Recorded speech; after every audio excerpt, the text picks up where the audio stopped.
Welcome, class. My name is Dr. Rosie Branciforte, and I am your instructor for the next 8 weeks as we journey through writing different types of styles of writing. And the great thing about this class is that there is no wrong answer. I want you to tap into your inner creativity. As you can see from this photo on this slide, this was a great PowerPoint that I found that's done by Susan Lewington, and she's an educator, curriculum coordinator in Sydney, Australia. She is obviously one who believes in keeping oil in the soil and coal in the hole, because she believes in there is such a thing as climate change and global warming. So these pictures just show that how creative she is and how she is attuned to what's happening in the world.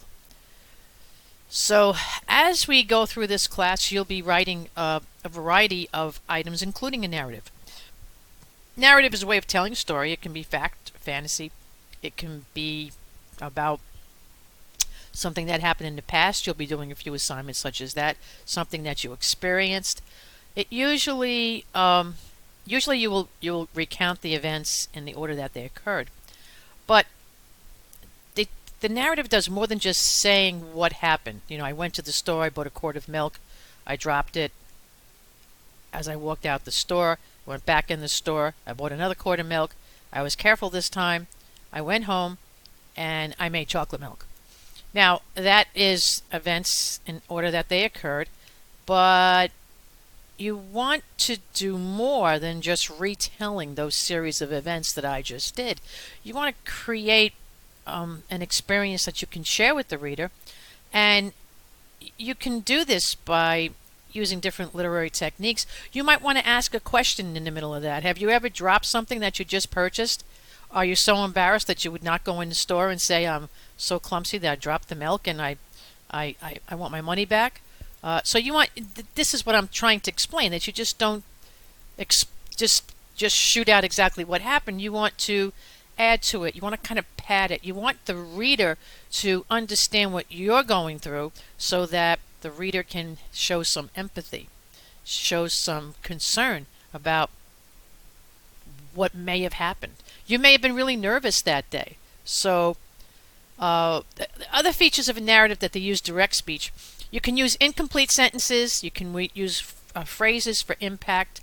You can Everything is designed to entertain, and there's flexibility in use of tense. You can go back and forth in tense. The one thing I will not allow in narrative is curse words. Okay, no F-bombs. That does not belong in a classroom, and certainly not an online class. So just the word to the wise. Okay, so as we go through, many stories will draw on your experiences, and as the different things that you're going to write, you will be able to use your experiences. Okay, so when you start the paragraph, it's just like when you start to read a book. If those first couple of pages, in fact with me, it's typically the first page. If I don't get grabbed by the author, if I don't immediately feel that this is going to be a worthwhile read, I want to continue because I want to know what's going on. I always tell the story of how I never got into the Twilight series for a long time, and I happened to be on a conference call here in my house when I was working at a different school, and it was a long, boring conference call, and my roommate had placed the series on the bookshelf, where in the chair I was sitting next to the bookshelf, and I just picked up the book out of boredom, and I started to read the first page, and then the second page, and then the third. I was hooked. I wanted to know what was going. I wanted to know who Bella was, who Edward was, who Jacob was, who she was going to end up with. I just tore through the book. The actual conference call ended. I have no clue what happened in the conference call. I know I did say yes a few times, but that book just got me, and I didn't leave that chair for the rest of the evening until I finished the book. And that's what I mean about having an evocative opening paragraph. It just grabbed me. And the other thing is that you can't reveal too much as you go through the paragraphs. It reveals something Think of it as an onion. When you write, write as if it were an onion, because with an onion you can peel off layers. You don't want to peel them all off at the same time. You want to peel them off one at a time. This is what soap operas do. They introduce a storyline, and then they peel away one layer, they peel another, and before you know it, the character that you thought that was his or her child, you now discover that that's not his or her child. It's somebody else's. That's what I mean by peeling an onion. So, evocative opening paragraphs, and do not reveal too much. Okay, now messages. Of course, you want to include some sort of message. You know, issues like global warming, animal activism, human rights, equality, etc. But most of the items that we're going to be writing, you may or may not include any of these particular things, the themes. But in the future, if you feel that you need to write, that might be a great idea. So the closing paragraph. The closing paragraph is just as important as the first paragraph. It needs to tie everything up. All the threads of your story have to come together. The reader should feel satisfied. Doesn't have to have a happy ending. Remember that. And of course, do not use these endings. And they lived happily ever after. And then I woke up and found it was all a dream. These are trite endings. What I mean by that is they've been used and reused and overused, and we want to go in a different direction. Okay, excuse me. So, opening paragraph in the title and first impressions the reader has of you. So make sure that that these two items capture the reader's attention. This is what I was talking about as far as the Twilight series. The first book just definitely grabbed me. Now, using different types of sentence structure will also help your writing. You can use a statement where you say, I am tired of all of the running around I need to do. Or you can have a question. What am I doing here? An exclamation, darn, or a command, get out of here. Incomplete sentences are acceptable, but they're not acceptable in other writings. Rhetorical question, of course, is a device that a lot of writers use, and it basically is a question that doesn't have an answer. It's just it puts something into the reader's mind. It shows what the character is thinking, and it helps the writer share the character's mind and also his or her emotions. So a variety of sentence length, that's another thing that is probably a good thing to do. You don't want to have sentences that are all short. You don't want to have sentences that are 5 lines long. You want to use the sentences for flow, for keeping the attention of your reader, and also for getting excitement. Of course, the most important thing that you will learn in this course is that when you're using when you're practicing creative writing, you need to use all the senses. You need to use sight. You need to, what do you feel? What do you see? What do you hear? What do you smell? And also touch. Okay, that's another one of the senses. But it's really important that you include all of these, especially in weeks 2, 3, 4, 5.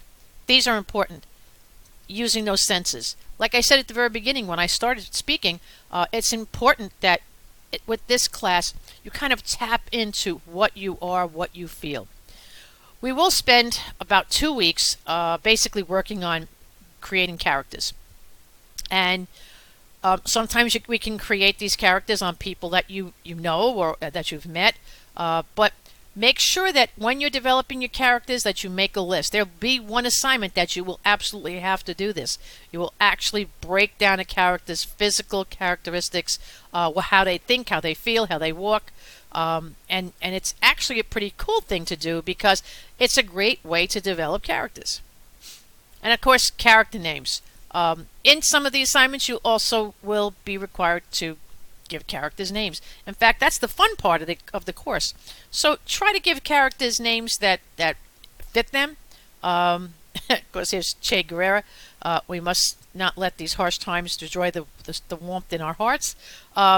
So don't use names that sound or look similar in the same story, because that might confuse your reader. All right, so another important thing to do when you're writing is show, don't tell. Don't tell the reader everything. Show them by what your characters are doing, how they're acting, what they're saying, and that will help keep your reader's attention. I put this slide all by itself. Keep a good dictionary on hand, and of course use a thesaurus. Now, many of us don't even have dictionaries or thesauruses. Once upon a time, this was two items that were attached to every English book. When you purchase your English books, you always got a dictionary and thesaurus. Nowadays, you do not. Of course, we have them in Word, and the important thing there is to please use them. Okay. And here we go. Here we go with the outline. Students argue with me all the time. They don't think it's important. I think when you're doing creative writing, you absolutely have to jot down the direction you want to go. I'm not talking about a full-fledged outline with Roman numeral 1, Roman numeral 2, and then A, B, C, D, and then the regular 1 and 2, and then little a, little b. I'm not talking about that kind of an outline. I'm just talking about something that gives you a direction, because I think that's important. Of course, atmosphere. It's the mood of the feeling that the story creates in the reader's mind. And how do you do that? You do that with words. And now we come to edit, edit, edit. It's very important to proofread your work. Please do not submit work that has spelling errors. There is no reason for that anymore. Make sure you edit, rewrite, work. Make sure work it to the point where it is perfect as you can make it. So here's my point. Happy writing. So week 1, I know we need to go. Make sure you always go to the announcement section of the classroom. Follow the steps. Print each week. Cross out each completed item that I write there, and also participate in the discussion forum. 1 initial post and then 3 peer responses. The assignment this week. The assignment 1A is share a family memory. Make sure you follow the assignment directions. And of course, the second assignment, 1B, is do the reading in the text and complete the question responses in the classroom. And that's about it for me. Have a great day. I hope you enjoy this class. If you have any questions or concerns, you may call me. You may email me, send a carrier pigeon. I'll be happy to help. Have a great day.